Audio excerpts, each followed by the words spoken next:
So good thing about the system in here is if we go to iTunes, if you just click there, you'll see my car showing, there's a tick next to it. If not, just tick it. We'll go back here, click over to auxiliary. That's showing the record that's playing on here. Now if I just turn this up, give it a bit of volume.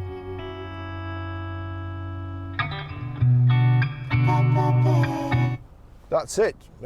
It's a real good audio system in this vehicle. Quite easy to use.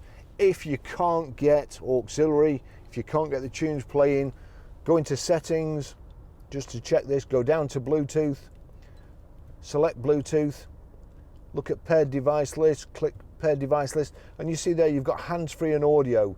If you click on audio, just make sure that that's selected.